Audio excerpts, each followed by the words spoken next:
Paz, meus queridos, bem-vindo aqui ao estudo da Palavra de Deus. E hoje estou meditando em Tiago.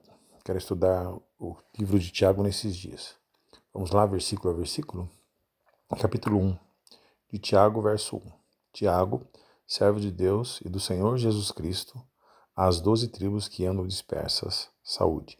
É interessante que Tiago, ele tem uma escrita totalmente diferente dos outros, né?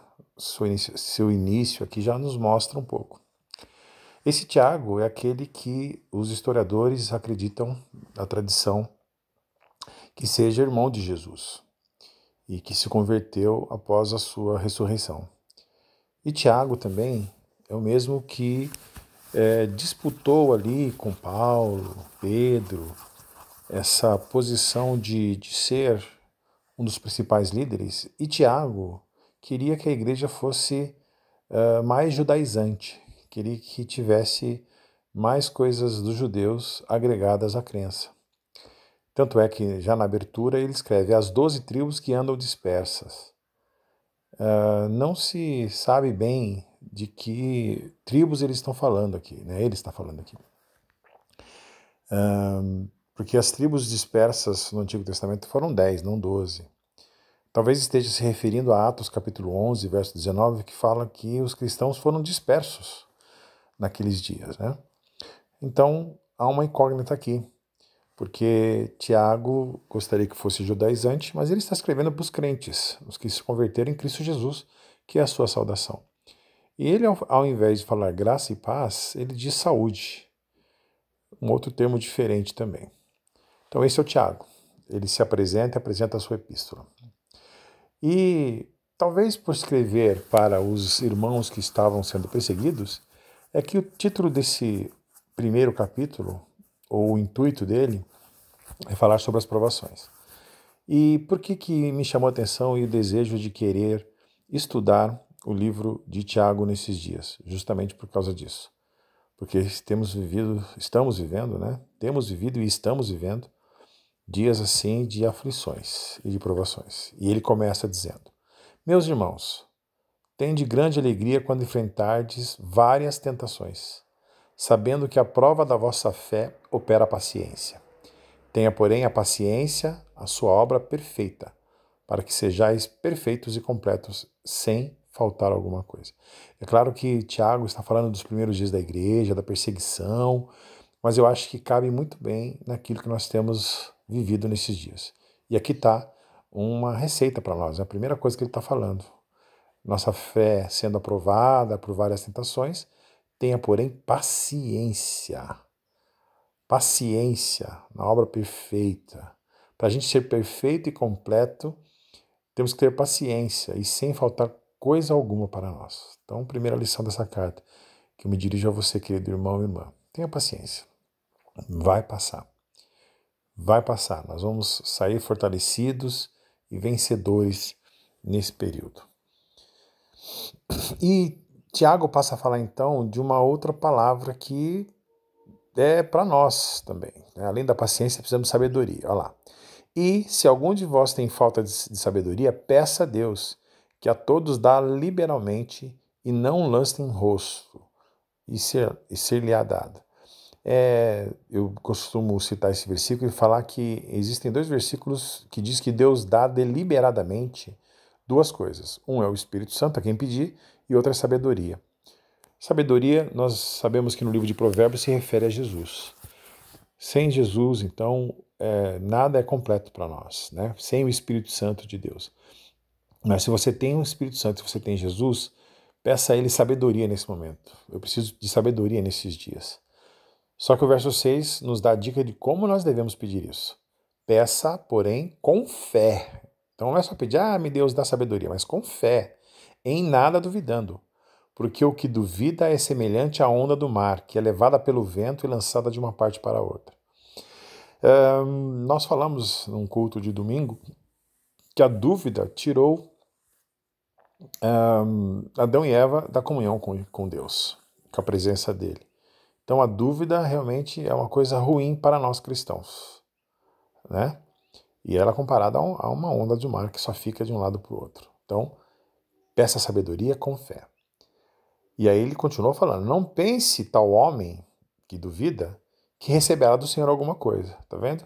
Não duvide, se você quer receber alguma coisa do Senhor, tenha fé e não duvide.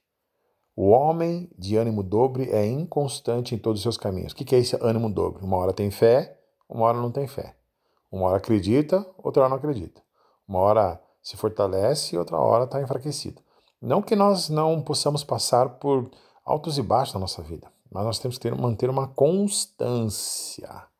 Né? O homem de ânimo dobro, então, é inconstante em todos os seus caminhos. Tenha fé, tenha paciência, busque sabedoria de Deus. Não deixe o seu ânimo ficar em duplicidade. É isso que está falando aqui. Olha o título aqui, que legal. Ó. Tudo passa e passa depressa. Aleluia. E ele diz, no verso 9, mas glorie-se o irmão abatido na sua exaltação, e o rico em seu abatimento, porque ele passará como a flor da erva. Porque sai o sol com ardor, e a erva seca, e a sua flor cai, e a formosa aparência do seu aspecto perece. Assim se murchará também o rico em seus caminhos. Tiago não está falando do rico em si, mas ele está falando de pessoas que não são generosas, pessoas gananciosas. É disso que ele está falando. E ele continua, provação e tentação se diferem, olha só, é coisa diferente, hein? Porque se a Bíblia fala que Deus a ninguém tenta, então a tentação não vem de Deus. Agora, a provação, Deus pode colocar o homem à prova também. Bem-aventurado o homem que suporta a tentação, porque quando for provado, receberá a coroa da vida, o qual o Senhor tem prometido aos que amam. Ninguém, sendo tentado, diga, de Deus sou tentado, porque Deus não pode ser tentado pelo mal, e a ninguém tenta. Mas cada um é tentado quando atraído e engodado pela sua própria concupiscência, sua cobiça. Depois, havendo a concupiscência concebido, a cobiça sendo concebida, dá à luz o pecado, e o pecado, sendo consumado, gera morte. Então, olha lá, tem a cobiça, e essa cobiça acende uma luzinha lá para o pecado, e se a pessoa pecar, isso então, consumado, gera morte. Deus nos gerou para abençoar, não para pecar. Não erreis, meus amados irmãos, toda boa dádiva e todo dom perfeito vem do alto, descendo do Pai das Luzes, também é um outro termo que só se encontra na carta de Tiago, Pai das Luzes. Ele revela o Pai, continua falando como Jesus dizia do Pai, só que agora ele acrescenta Pai das Luzes, não é da escuridão. Em quem não há mudança e nem sombra de variação. Hebreus 13:8 fala, o meu Deus, o Senhor Jesus, o meu Deus, né? Jesus é o mesmo ontem, hoje e para sempre, é o mesmo, não muda. Segundo a sua vontade, ele nos gerou pela palavra da verdade, para que fôssemos como primícias das suas criaturas. Olha que linda essa declaração aqui de Deus através de Tiago, dizendo que nós somos a primícias da criação de Deus. Você é a primícia da criação de Deus. Então não temas, o Senhor é contigo. E ele vai conduzir-nos agora aqui a um modo de como viver a palavra de Deus. Portanto, meus amados irmãos, todo homem seja pronto para ouvir, tardio para falar, tardio para se irar. Se eu tenho paciência, fé, isso aqui está fácil, né? Eu preciso daqueles primeiros passos para poder caminhar aqui. Então nós devemos ouvir prontamente, mas demorar para falar e não se irar. Porque a ira do homem não opera a justiça de Deus. Por isso, rejeitando toda a imundícia e superfluidade da malícia, recebei com mansidão a palavra em vós enxertada, a qual pode salvar as vossas almas. Tiago também está falando, queridos, que nós temos que receber a palavra de Deus com alegria, não com ira, né? Não com malícia, não com imundícia, porque às vezes a gente interpreta errado a palavra de Deus.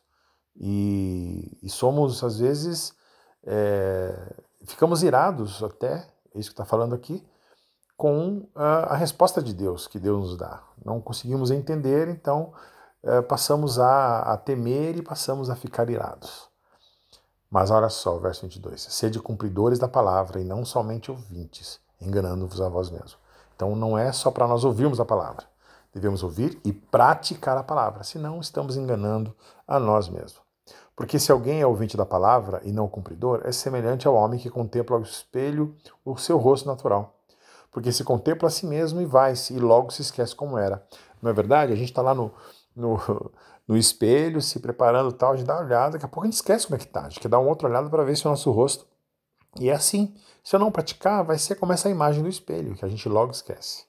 Aquele, porém, que atenta bem para a lei perfeita da liberdade, e nisso persevera, não sendo ouvido esquecidiço, ou seja, não esquece do que ouviu também, mas fazedor de obra, além de não esquecer do que ouviu, faz, esse tal será bem-aventurado em tudo que fizer, no seu feito. Se alguém entre vós cuida ser religioso e não refreia sua língua, antes engana o seu coração, a religião desse é vã. Também é uma das poucas epístolas que a palavra religião aparece. E a palavra religião é religare, né? Nos ligar de Deus. Ele não está falando só de ser aquele religioso, cumpridor de atos religiosos, mas ele está falando assim de alguém que realmente entendeu o que a religião significa. Mas ele fala, não adianta nada você falar que é religioso e não refrear a sua língua. A religião pura e imaculada para com Deus e Pai é esta: visitar os órfãos e as viúvas nas suas tribulações e guardar-se incontaminado do mundo. Era uma outra coisa também, embora repetidas em outras cartas, mas que Tiago agora está nos falando.